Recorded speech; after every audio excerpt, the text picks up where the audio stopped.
Well recorded. Hello and welcome to the third episode of the Winging It F1 podcast with myself, Nigel Chu. I've also got Freddie Coates and Adam Dickinson together in Sheffield because Freddie's got a few Wi-Fi problems.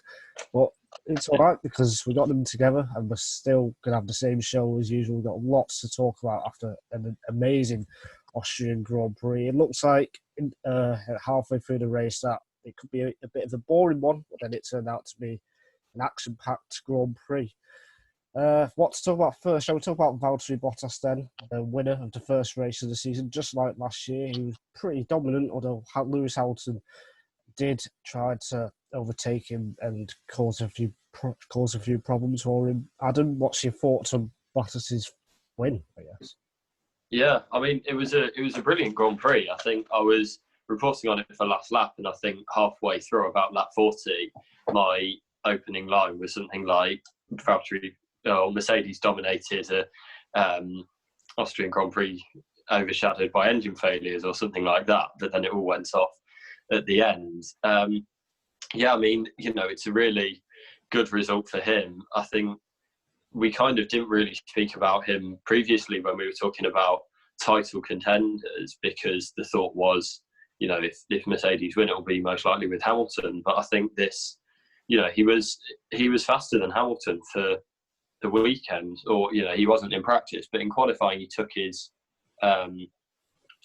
pole by keeping it clean and setting a really fast time, and Hamilton wasn't able to beat that, even though there was the yellow flag stuff in the end. But even he tried to keep the pace on through his last lap and didn't beat him. And then in the race, Hamilton had him under pressure for quite 10, 15 laps in the when they were going guns blazing, and he wasn't able to pass him. And I think that's really kind of reflects well on him. It kind of reminded me a bit of Canada last year, where Vettel was having to defend from Hamilton and under pressure for the whole time.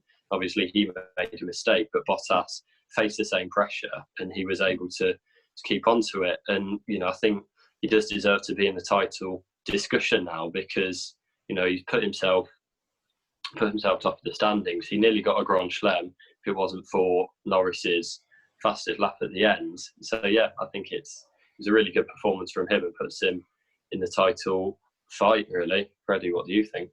I think your comparison to Vettel is really interesting because, he was outstandingly better in his face of pressure than Vettel was in Canada. And we always talk about Vettel in the title fight, so why wouldn't we talk about Bottas, considering he put in a better performance than a four-time world champion is expected to? So I think, it was a championship drive from him, even with the critical situations.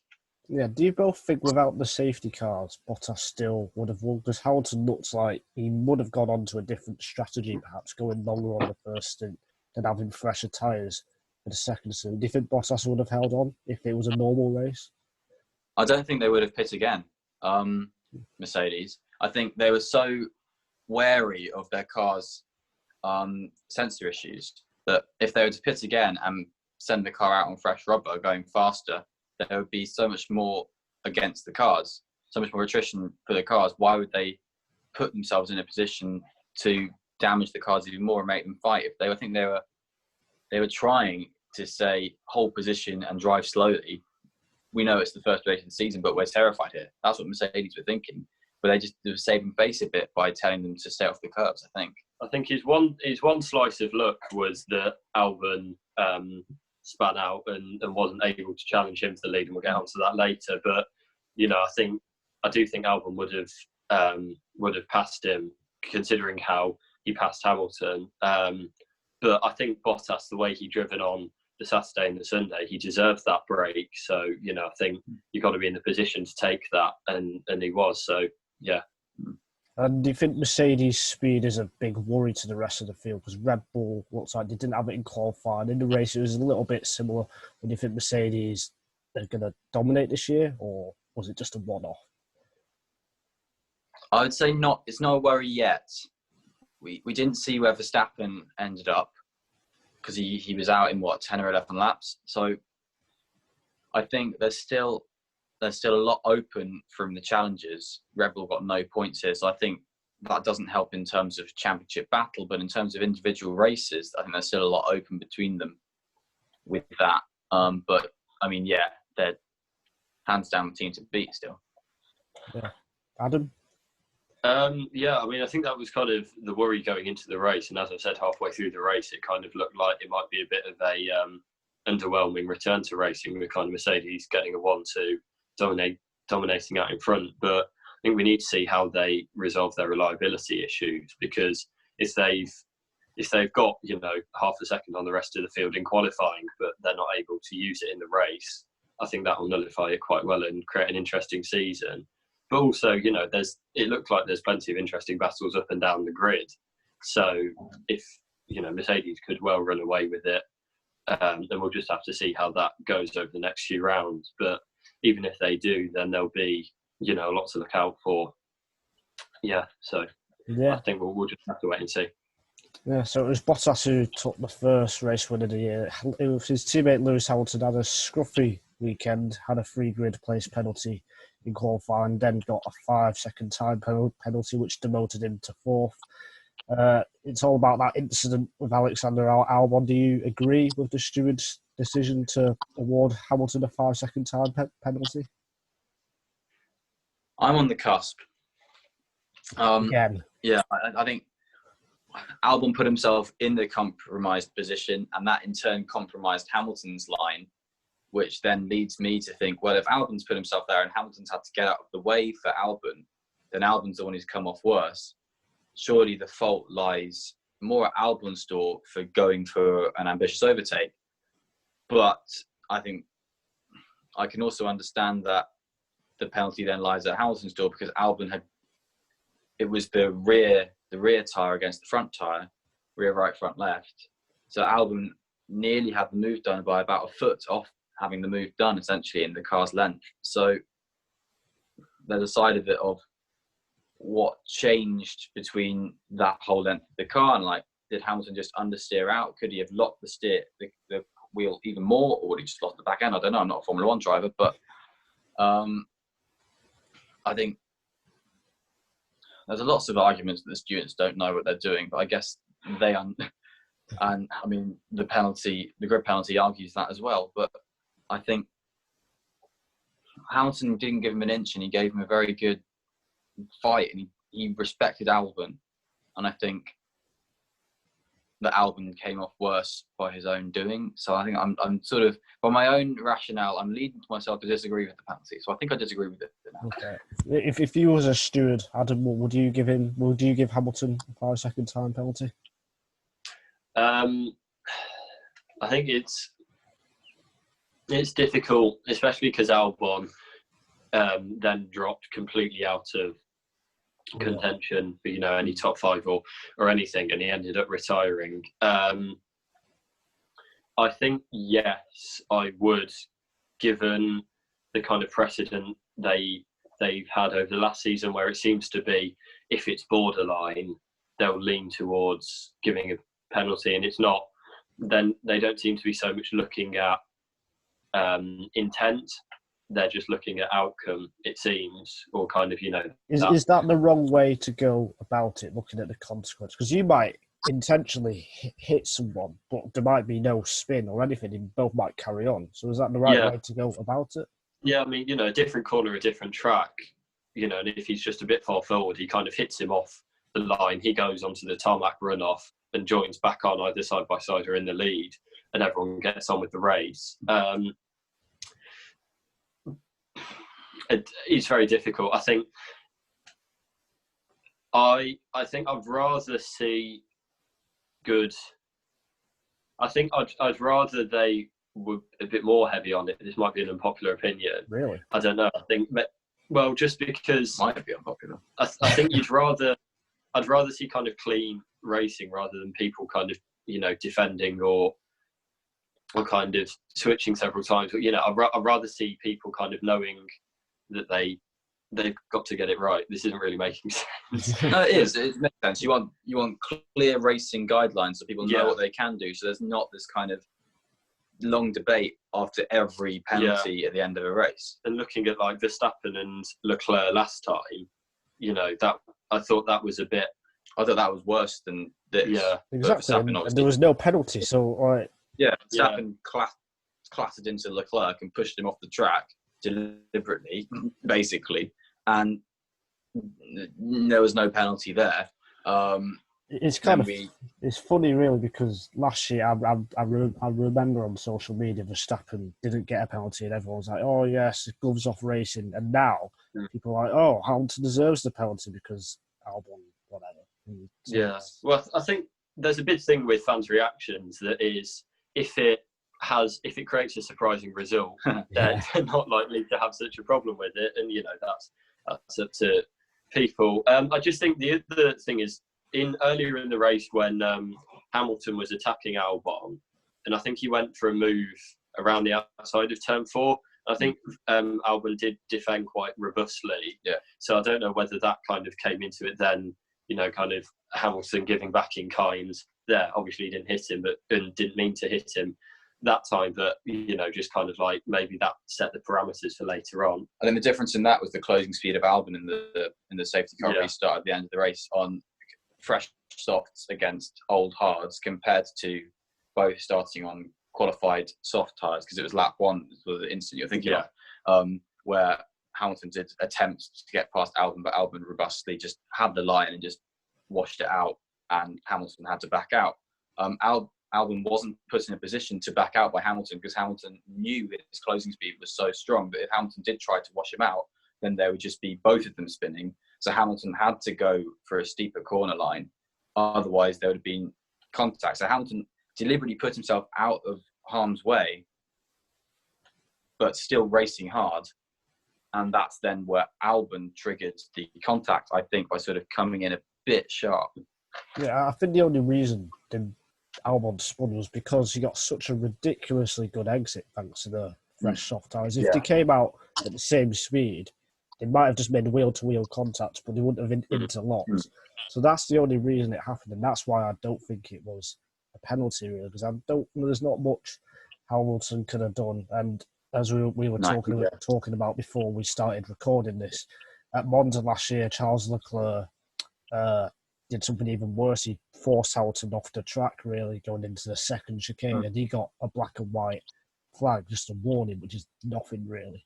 So then how come he wasn't given a 5-second time penalty for not leaving enough space yet? Hamilton was. So it's just inconsistency, really. Do you think that there's a way to change these inconsistent penalties, really? Because it's kind of getting to the stage where it's really annoying in a way that we're not seeing a penalty here, but we're seeing a penalty there. Around 10 years ago, they sort of came out with a kind of decree that, like, if a car's alongside, even if it's by a wheel at the back, then you've got to give them room. And that's always, and since then, for me, it's always been a bit wishy-washy as to how they determine a car's alongside, and that then leads to much more compromised attempts at racing from drivers trying to race within the rules, but then also trying to race. And I think I would lean a bit more towards these guys are racing drivers. They've raced to Formula One, so they can race in Formula One. They know what they're doing. I think if there is a clear stupid moment, I don't know. It's hard. I do sympathise with them, but I also think you can sort of look at yourself, stewards, and sort of look at what you've done in the past and see, with every decision, are you going to then say, well, this one's the right one and the last one was wrong? Or you're going to say that one was right and this one's wrong? They just undermine themselves so much. It's hard. I think it's great.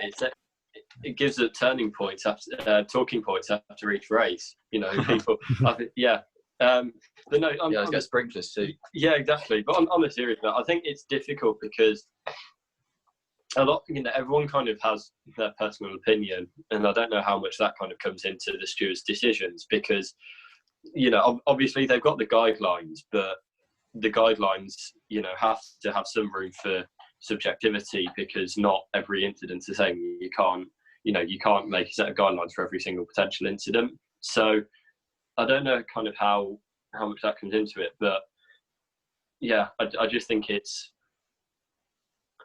very difficult for them, and I don't see kind of what they can do to, you know, make it more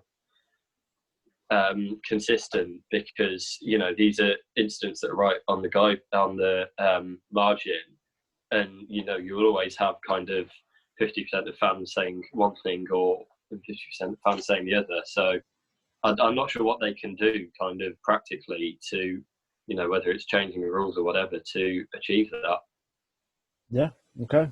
Well, that incident allowed Lando Norris, the McLaren driver, to take his first ever podium with an incredible final 2 laps or so. He took the fastest lap of the race on the last lap, and that's what ultimately gave him the third step of the podium by, I think it was 0.2 of a second over Lewis Hamilton, who had the penalty. So what do you make of not Lando Norris over the weekend? It was quite incredible, really. I think we've just spent, I don't know, however long to get decrying this penalty, but it really opened up the tension to the end of that race. And I think Lando Norris, he seems to have had the measure of science all weekend. He's come into this season, he's had the off-season longer to think about this as well, to go, right, well, I'm going to be number one in this team now. Science is booting off. I'm going to sit here and be like, well, you should have taken me, Ferrari. And I think this weekend, he was wholly the better driver in McLaren. Just, I think the only sniff that Sainz got, where he tried to overtake Norris got past him and then got past Perez again. So, which Sainz didn't do. So Norris was just hands down McLaren's number one this weekend. I think he had an absolutely mega weekend. I'm so happy for him. I think he does go well at the Red Bull Ring, because he out-qualified and beat Sainz in the race last year as well, and he finished second in his year in F2 in the feature race there. You know, it's clearly a very good track for him, and yeah, just echo that. You know, it's great. I think he's the youngest ever podium finisher in third F1, and youngest British Stroll. Yeah. You know, that's you know, really good for him, and I think, you know, he's come back. I did think when, you know, looking at Sainz last season, obviously he did very well, but I think a number of things went in his favour in terms of he was against a rookie driver, and Norris had more reliability problems. So I think if they can kind of get that figured out, you know, if he can race him on pace and, you know, have that throughout the season, I think it will be very interesting. But Norris definitely seems to be, you know, come back very strong. And, you know, I think this weekend he's got a very real chance of repeating the feat, or definitely finishing in the top 5. I wouldn't put that past him at all. So yeah, you know, I'm really happy for him, and hopefully, you know, can continue to do well over the season. I mean, the history books will look at it as a good start to the season for McLaren. Started third, finished third. Good. And that completely is perfect in a way. You'll look back at it and go, well, Norris just deserved that result because he was there to do it. And he absolutely does deserve the result because he was there to do it. I mean, Norris was in 4th on pace, and then his pace got him the podium when it was necessary. So he's on the podium on pace. And it was, like, genuinely surprising. Like, the race had a lot of surprises, but, you know, like, you know, if you said before the race, oh, Leclerc will finish third on the podium, then, you know, you'd say fair, and, you know, it's possible if there's retirements and stuff, but it just looked like Lewis was pulling away. You know, kind of all the momentum was in his favour, and then for, you know, Norris to pull that out, it just looked like, you know, it kind of looked like it was over on the last lap, and then to pull that out was, you know, just a massive surprise as he crossed the line.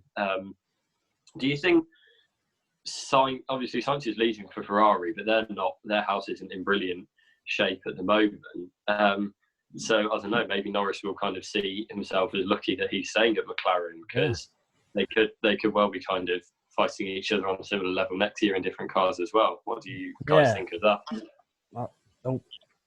I think we've only had one race, this is the thing, and we'll get on to Ferrari in a bit, and you have to say it's not looking good for them. But what with McLaren to turn around over the last 3 or 4 years from being the 8th or 9th fastest team to now possibly the third fastest team, I'd say. or fourth maybe, if Racing Point. But anyway, yeah, they were really impressive throughout the weekend, and it's just great to see. I will say this is, like Adam said, McLaren were strong here last year, so hopefully they can be good on other tracks as well. So we have to see. But the pace from Lando Norris was really impressive, like I said, and yeah, it's just great to have them back because McLaren is has this team full of history. Really, they've won so many world championships and things over the years, so it's good to have them back. Yeah, I think it's also just going forward. Obviously, we've got Austria this weekend, and then we've got Hungary next week, the week after, or the race after. And I think that will be very interesting to see because it's obviously different track entirely. To see how that kind of shakes out on there and who's running well there. So I think obviously Austria threw up a great race last week, and hopefully we'll get more of the same this week. But we'll probably get a different race in Hungary. But it's a really good start to the season in terms of kind of round schedule to I think kind of throw up some surprises and see where people are at. Yeah, and do you think this is the first of many podiums for McLaren this year, Freddie? Yeah. Tough to say. I think, yeah, it's tough to say. I think for this one, they were there to pick up the pieces. I think they will still be there to pick up pieces, but I think there'll be fewer pieces for them to pick up. So I think there won't be so many foots put wrong at the top. I think Verstappen obviously is not in the fight there. So if Verstappen can get his act together with reliability, if Albon doesn't spin out, then that's 2 cars to pass. And then Hamilton presumably wouldn't get a penalty in the future. So I think unless there's another sort of hectic at the front race, then there wouldn't. I don't think I would put money on there not being another McLaren podium, but I think there'll be quite a few 5th or 4ths. Okay. Yeah, I'd kind of echo that. I don't, I'd love them to do it, but I don't think they'll kind of be, you effectively need to be the second fastest car over a weekend to get a podium, and I kind of can't see them doing that on a regular basis. I think it'll just be who can pick up the pieces when leaders aren't having such a great day. Traditionally, Racing Point have been brilliant at that. That's what they've done. But yeah, I think they will get a few more, but I don't think it will be happening on a regular basis. What do you think? I'd have to agree. I would say with Ferrari not being right at the front, it takes away 2 cars, which is massive in F1 because if it's a normal race, it's just going to be Mercedes 1, 2 and Verstappen in some order. And that's the thing. But Albon, yeah, there's a lot. We don't know how he's going to go this season yet. But I think, yeah, top 5 should be the aim every race for McLaren, definitely. really. And yeah, a lot of people were expecting Racing Point to do well this weekend. Do you think they were slightly below par compared to what was expected of them? I thought Racing Point actually did do well. Their practice pace was very good, and Perez's pace was also still very good. They were at the front. Perez was at the front for the whole thing. Norris had to pass him on track to get his podium. So Perez was fighting Albon for 3rd, obviously, around the safety car period of the race. So Perez was there on pace. Stroll obviously had power unit issues, or sensor issues as well. So I think they left a lot to be desired in terms of the result, but in terms of the race and the pace, they were there. They did live up to expectations, I think, and they were aggressive on strategy as well. They put Perez on mediums where everyone else went on hard. So they're not. You can't sniff at their result. I think they did do well, and they pulled a 6th place finish out of the. I think they missed out on a chance to even win the race because they did not pit Perez on the softs, when Albon pitted for softs. If Perez pitted for softs, I think Perez could have come through the field and they missed a massive opportunity, massive chance, which is why I'm saying a 6th place in the DNF for Lance Stroll wasn't quite where it should be. But that's just my thoughts. No, I think I tend to agree with that. I think previously, as I said, they've normally, they've been a team very good at picking up the pieces in, when the front runners are having an off day. But I think now it will be more difficult because they're kind of expected to. So whereas previously, if they're in that position and didn't get it, it's kind of like, they just did well to get fourth or fifth or sixth. Whereas I think now the pressure's on more for them to be in that position more often on merit. So yeah, I think they definitely missed an opportunity, and kind of coming out of the weekend with a handful of points from a sixth place probably isn't what they would look for coming into it, and especially on Sunday morning, given how they'd run previously. Because in a way, Mercedes left themselves vulnerable because they didn't make the right strategy call, which might cost them later in the season if they continue to not get it right strategically. So yeah, it was just, for me, Racing Point could have done better, but we'll see how they go this weekend. Let's talk about Ferrari, though, who, even though Charles Leclerc somehow got a second place in the Austrian Grand Prix, they were pretty dismal. We expected them to be bad, but who thought they would have been, this bad? I mean, they both nearly went out in Q2 in qualifying, which is just Yeah, I mean, Vettel did go out in Q2, and that's even if we'd discussed that prior to this race, it would have been a shock. And they're in the doldrums. It's just like, at least when you expect a top team to kind of have an off weekend, you expect them to be the third fastest team and be like Hungary last year, for example. You had Mercedes and Red Bull fighting for pole, and then Verstappen and Hamilton fighting for the win, and that was that. But then Ferrari finished a minute down, and we're like, wow, they're a minute down. That's ridiculous. What are they going to do? But in contrast to this, it's like, they were in the midfield. They were fighting for the scraps of the points, and something seriously wrong has gone on there with the development of that car, whether they've got massive correlation issues as well as the dragginess and the fuel burning saga that's been going on for the whole of 2019 as well as now. I said that twice. It's got me quite annoyed. I'm annoyed at them. They're you can tell why they wanted to reverse grids, but also, they're just, come on, Ferrari, get your act together. You get the most money from the sport. You put the most money in, and you're just appalling.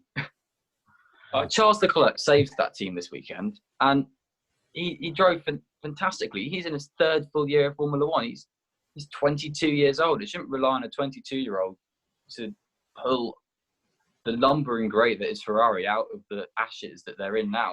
They're gonna become the Toyota of the modern season. They're gonna put so much money in and not get anywhere, and just gonna be appalling. Oh man. Big rant from Freddie. I'd actually kind of, I think in many ways, I think it was a good weekend for them, considering that they've basically got the same car as testing, and they've got the B spec coming, they say, for Hungary. So I think, considering they've got that on the horizon, we don't know how much that will change it, but at the moment they've got some optimism that will change things. So, I think to kind of get on such a bad weekend to get a podium was a good result for them. But I'd echo kind of what Freddie said in a more mellow tone, that they're not in a good place. They're in the midfield fight, plain and simple. It'll be a come down to them, because they'll be kind of celebrating getting into Q3, finishing in the top 5. Kind of all of those will become their new benchmarks. It's not where they want to be. They come with a bad car, effectively. A £400 million Formula One car shouldn't be having to consider strategy options to get past George Russell. I think. Well, actually, I was just going to say, and Vettel ended up behind Giovinazzi, who's the Ferrari reserve driver. So he finished third in a two-man team. I think we're going to talk about that. Pierre Gasly did a great race for Red Bull. I think the biggest worry for me is whatever went on last year, it's clearly caused a huge effect this year. And I think they've built a car with last year's engine in mind. Now, the FIA have told them to stop doing whatever, we'll call it trickery. We can't say it's cheating. Very but with the engine freeze and the rule and these cars going into next year, how on earth are they going to get back? Plus, the budget cap will probably hurt Ferrari the most, considering how much money they put into the sport. So how on earth are they going to turn it around with all those restrictions? No, yeah. We don't know. No one knows. No one knows. Yeah, I mean, it's been difficult. Obviously, they had more of a hit from COVID. They had to shut down their operations a bit sooner, I think. So, we'll give them that excuse. But yeah, they're using that excuse for Sebastian Vettel as well for some reason. Yeah, I don't know. I don't know how they're going to turn it around. To be honest, it's going to be a tough season for them, I think, regardless. But I think, ironically, it will kind of come down. Whereas in the previous seasons, a lot of races they've had the fastest car and been let down by their strategy and kind of race planning. And I think they'll be relying on their strategy and race planning to be getting podiums like Leclerc did, and obviously his talent. And Vettel, I mean, he's not on the same level, but that's what they're going to be relying on to be getting their podiums, which isn't kind of a great state of affairs for them. There was some F1 TV onboard footage going around on Twitter on the day after the race that just showed a lap or two on board with Vettel behind, I think, Stroll or someone, maybe Sainz. And pretty much coming out of every slow speed corner, turn 1, turn 3, turn 4, there was a snap of oversteer for Vettel, and the car was just impossible for him to drive. And I think, to be fair, Leclerc was on another level, but it takes two drivers of the level of Leclerc and Vettel to actually get that car into very competitive midfield contention. I think any lesser drivers would completely struggle to keep that car on the road. And Vettel spun, albeit by his racecraft, not by his driving. So they kept it on the road when they weren't doing anything untoward like Vettel did. But yeah, he said at the end of the race he was surprised he only spun once. And that's a kick in the teeth for Ferrari from your own. Yeah, it's your driver who's leaving, and there's been a lot in the press recently. But Vettel's not going to be one to be that political with his team, I would have thought. He's just come out and said, I'm surprised I only spun once. This car was horrible to drive, basically. And it's draggy. The engine doesn't work, so the drag is worse.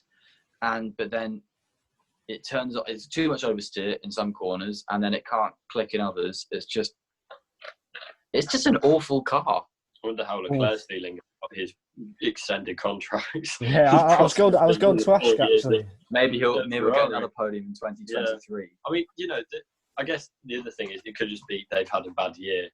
They've made a bad car, but it's not as deep rooted as kind of looking forwards. It doesn't.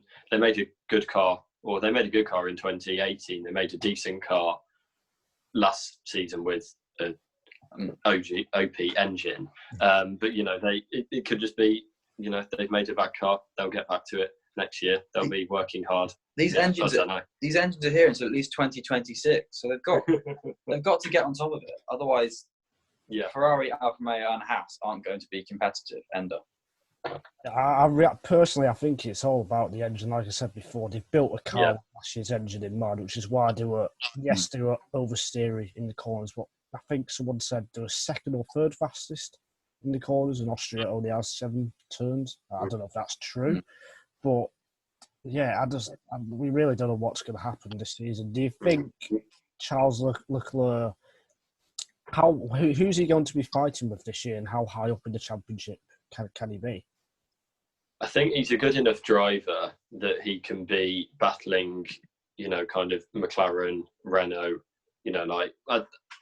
obviously not every race. I think the midfield battle in general, you won't have every, you probably won't have the 2 McLarens, Ricciardo. We don't know kind of where Ocon is at the moment, and Perez and possibly Stroll. We won't have all of them fighting kind of for podiums or 5th places every race, but I think he'll he'll have enough to kind of be in that battle and pick up the odd podium. I think the same as we said for McLaren. Really, I'd back him to do that.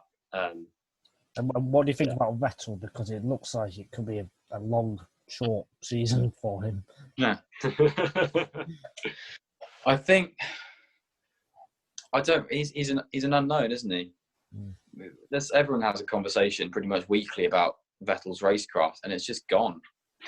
And I think he's going to really need to be using all of his talent from 5 or 6 years ago that we know is there. It is there, and he had it there last year and in 2018 as well. But he also had his lapses. So now more than ever, he needs to prove himself. Does Vettel, not just to save any reputation of his this year, but also just to completely give Ferrari a chance. I think the thing with Vettel for me, sorry Adam, is that even in his Red Bull days, he made mistakes, but he still managed to win the championship. Just look at 2012 Brazil, the final race. He made a mistake, he spun, but he managed to come through the field. Now in 2012, he should have won the championship quite comfortably with 3 or 4 races to go, in my opinion.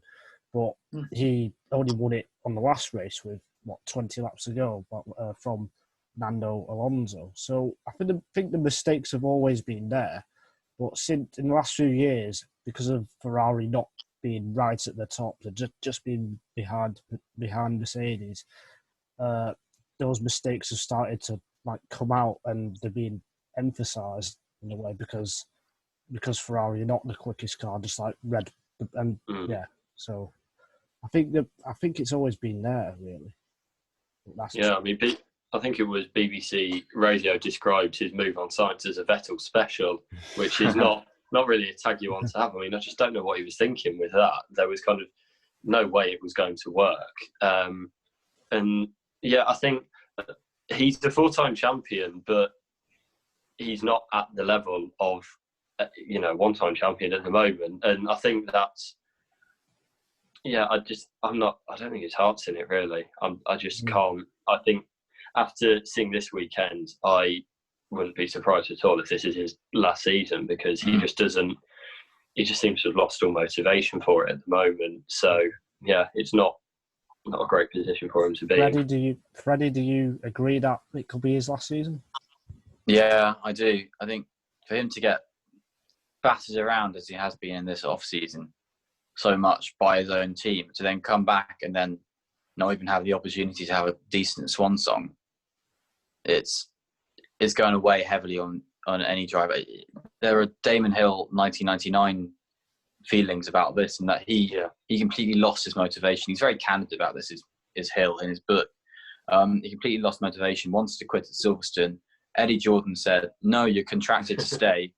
We've given you money. Stay, you person." And and he just completely couldn't be bothered. And Frentzen fought for the championship essentially that year, and Hill was nowhere to be seen. So you kind of got the impression to me, it's a bit like, not quite to that level of extreme, actually, but it's a champion in his swan song who is starting to feel like he doesn't want to be there. And I wouldn't be surprised if Vettel makes a comeback in 3 years' time, but we're getting ahead of ourselves. I mean, when Alonso gets tired of Renault, who knows? Yeah, and ironically, his best day was the Thursday, because he came up with the quotes of that he wasn't offered a contract by Ferrari, and he'll be fighting Leclerc and stuff like that, and that all sounded great. And then his weekend kind of went downhill from there, really.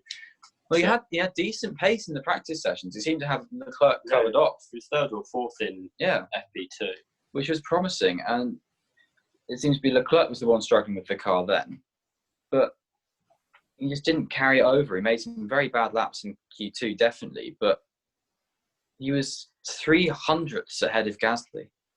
In an AlphaTauri, a car we have not tipped at all.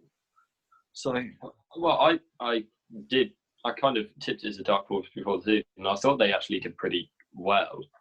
They did. Gasly finished 7th. That's the same place he finished in a Red Bull last season. So, and I do think they've got quite a good kind of outfit organisation going in terms of they do seem to be able to take advantage of kind of other cars having misfortune. They would have had a double points finish if Kvyat didn't spontaneously combust at the end. Yeah, and that was after, I don't know if they're connected, so I've not seen it anywhere, but that was after Vettel had clattered into him, trying to overtake him just before that. So, yeah, I think, it's not looking good for him. And he came out with stuff saying he wanted to, he was still going to be racing hard against Leclerc. Well, at the moment, he's not going to be in the position to race hard against Leclerc because he's going to be 10 places back. Racing up until his spin, he was a position behind Leclerc, and he was kind of where he should have been, but then he spun and couldn't get back to where he should have been. Yeah. And I think that's where it's really bad. Yeah. That he couldn't recover.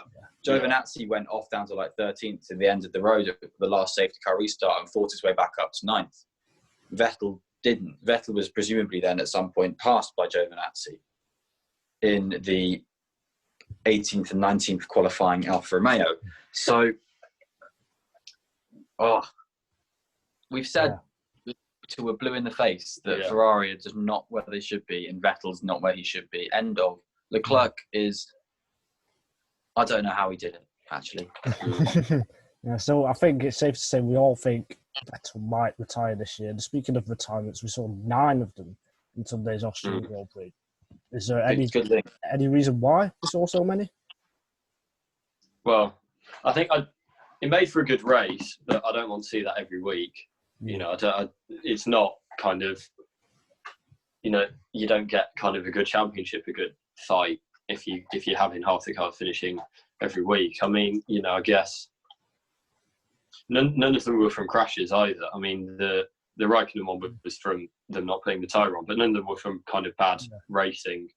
So, yeah, I mean, I've not kind of seen any link between them or kind of anyone putting out, the teams are rusty or whatever. The only hypothesis I can kind of think of is actually, coming off that the teams are rusty and that at least in an ordinary season opener, they would have had testing a couple of weeks ago and they would have been running the cars in simulation for months prior to that. Whereas you had, a 2-month factory shutdown up until June-ish, around then. And that the simulations they've been able to run haven't been able to be run in the time when the factories have been open because they've been unpacking from Melbourne and then quality checking the cars, then upgrading the cars. So they haven't had the opportunity to really get going with these cars. And the only information they've got is from testing. And that was months and months ago in entirely different conditions. I think it is just basically the level of preparation for this race was hampered by the pandemic, and it's a bit of a shame really for what you've said in that we don't want everyone to retire. We really don't want Haas to have 2 cars with brake issues in the race, and that's not good. So I think it did allow for some good close racing at the end, which was all well and good. But I mean, the 2 Mercedes from around lap 35 were threatening to not finish the race. They were offered a reprieve by about 10, 15 laps of a safety car. And I think that's all that saved Mercedes from retiring as well. Yeah. I don't know what it is either, because there's been some suggestions that it's the track. But last year, I think everyone finished the race, so it's not that. Oh, wow. Yeah. So compared to just 11 this year. Yeah, I mean, I guess we'll see next week, or this weekend, how the cars do. I don't know, a couple of them will have just been random, I guess. Yeah. You're always going to get some, apart from last season, but you're often going to get, potentially 2 or 3 cars retiring just off the back of that. And I guess if you add the other factors in, also I think kind of similar to what Freddie's saying, but their parts could be kind of overdeveloped in that they've had longer to be developing the parts without actually testing to see how they work in race trim. So, I think that I'm not a mechanical expert, but, I think that could be something to do with it. And we'll have to see how the season goes as to whether it's kind of an exception or the norm going forward. Yeah. I mean, imagine if we'd had a race like Hockenheim last year, we'd have about 2 cars finishing. Yeah, exactly, I think it was the lowest number of cars finishing since, I think, Melbourne 2015. I might be in USA 2015. I think it was USA. Yeah. USA 2015. Yeah. And that was on and off wet rain all through the race. And that the retirements there were much more understandable. I think, Formula One is a really difficult sport to master. It's a really difficult challenge. So I think what you've said about the overdevelopment really rings true, in that these cars have been not run at all, and then they've been put into a race on an abrasive track, which, I mean, prior to this in 2019, they would have built up a level of development and durability to the car that they would have implemented based on the previous races, and they haven't had the opportunity to do that, but they've brought in their upgrades to the cars. So it sort of feels like first race of the season mixed with where it's the first race of the season, mixed with pandemic, mixed with just back to school vibes. Everyone's a bit rusty, and it's a lot harder to run a car. They've got fewer people there. I mean, that, just hypothesising further, I don't know whether that could be kind of Ferrari having come with pretty much their testing spec car, then didn't have anywhere near the reliability problems that the other teams did. So, maybe there is something in that as well. But I hope it's good to have races like this from time to time, and to see Norris on the podium and Leclerc have a blinder and Albon should be challenging to the lead and stuff like that. So, it was a brilliant spectacle, but on the flip side, we don't want that every weekend. Yeah. So before we get on to Adam's quiz, Adam did the quiz this week. I just want to talk about the most notable retirement, which was Max Verstappen. I think was he the first driver? Yeah, he was the first. Yeah, it was of the season. Electronics, we believe, is what caused it. Do you think he would have had the pace if it was a normal race, no safety cars, etc.? Do you think he had the pace of Mercedes? Not without strategy. I think if he'd been in Albon's position on soft tyres at the end, I don't know whether Lewis would still crash into him. But I think if he'd been on that position, then But I don't think without that, I don't see him challenging for the win or winning. And the flip side is, if he didn't have his reliability problem and Mercedes didn't have theirs, they'd have cleared off out in front. So, it's only kind of throwing in him in a fully functioning car versus them in not a fully functioning car that I think he would have had a chance. But even then, I don't think he would have on race pace. Freddie? I think he would have been a surefire third place. That's it. Yeah, I'd agree.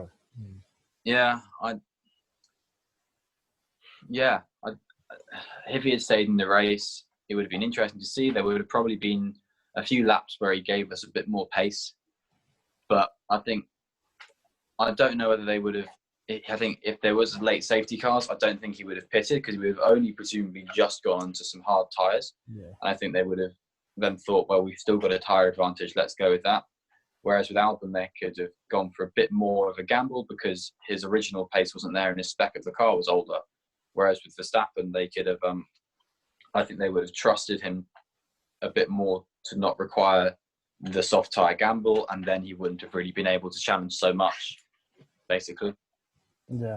I don't think it's over completely yet for Red Bull. We'll have to see this weekend. Right. But they really need to win or beat Mercedes this weekend, essentially, to keep the championship fight alive, which is kind of scary to say after just one race that it's a Mercedes championship. But we'll see what happens. Adam, you've done your quiz this week. I have. What have you got for us? 10 questions ready to go.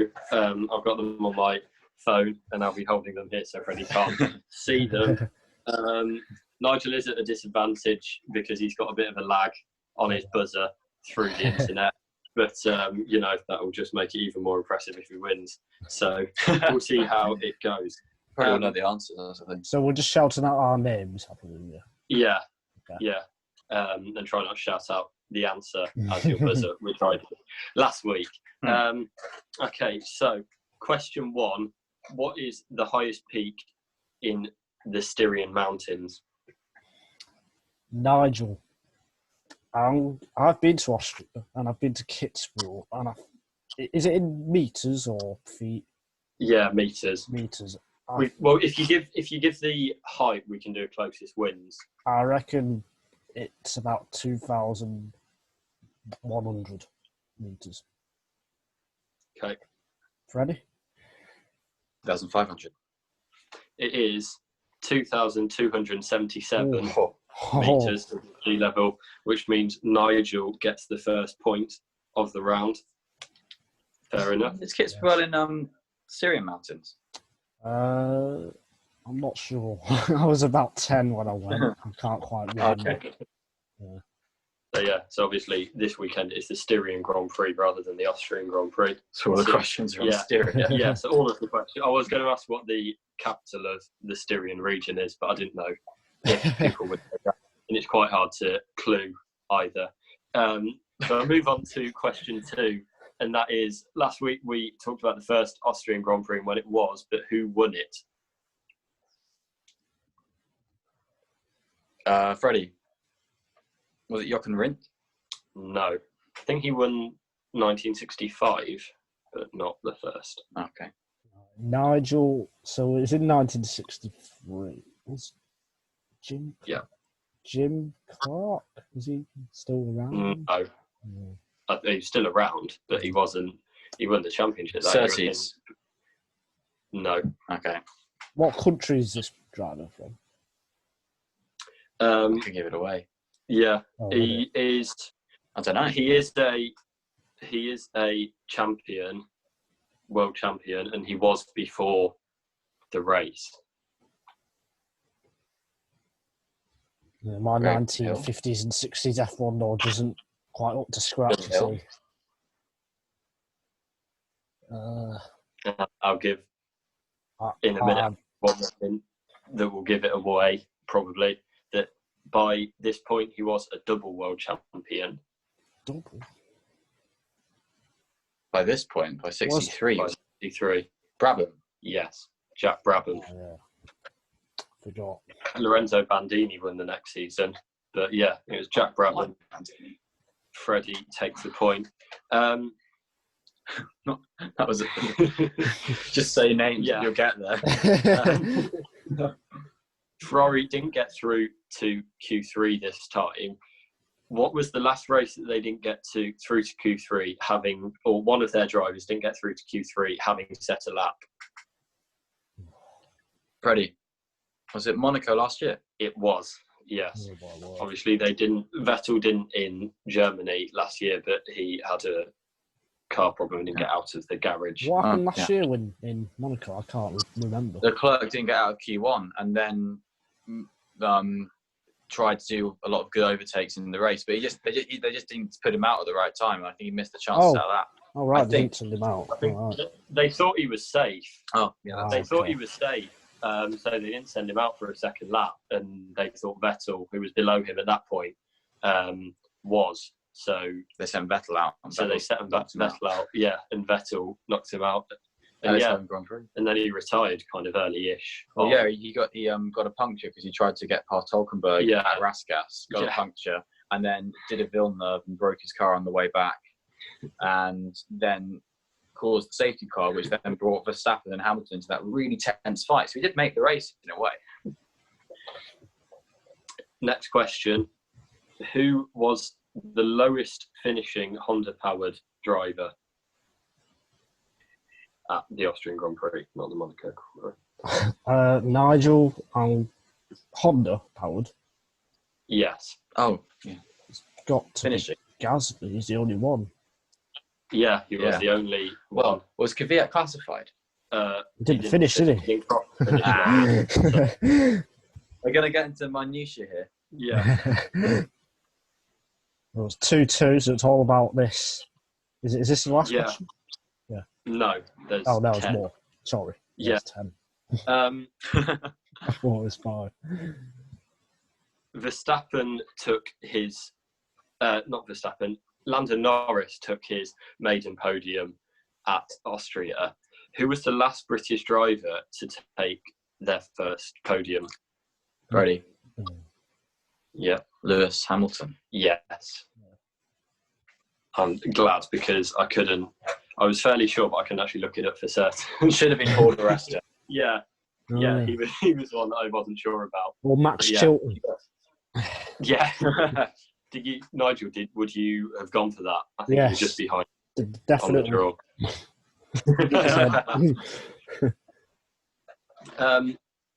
I'll put this one in because I didn't know if we would talk about it, but I'll keep it in anyway. When was Fernando Alonso's last Grand Prix win? Nigel, Spain 2014. Yes, that is correct. I'm glad you said that. I was going to say China 2013, but then It's quite sad that 7 years since Fernando Alonso last podium race win. Yeah, it's a long time. Was it podium? I thought you got some in 2014. Oh yeah, he did. Yeah, he did. Yeah, he did. Never mind. Who has won more races in their F1 careers? Valtteri Bottas or Felipe Massa? Freddie. Yes. Massa. Nigel. Yes, Oh, never mind. I was just going to go for the opposite. Massa won 11, hasn't he? 11, yeah. And Bottas, what, that makes him 8? 8. Yeah, that is correct. Who was 6th on lap 47? Bloody hell. Nigel, I'm going to go with... Science? No. I'll go with Leclerc. That is correct. Was it? Charles Leclerc. Yeah. Oh, man. Well done. Yeah. That was a cunt. I was going to say science. Thanks, Nigel. It's all right. Who's won the most Austrian Grand Prix? And there are actually 2 drivers tied.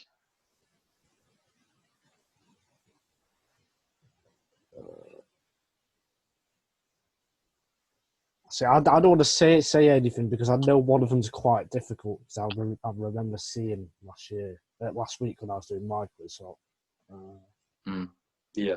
Well, there's a lot of one too. Yeah, there is. Nigel, I'm going to say Schumacher, and I think Nicky Lauda.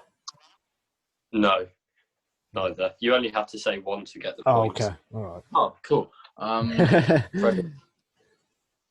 Freddie, what do you think? Hakkinen. Go on. No. Okay. But you are both along the right lines. It's a multiple world champion is one of them, and the other one hasn't won a world championship. Prost.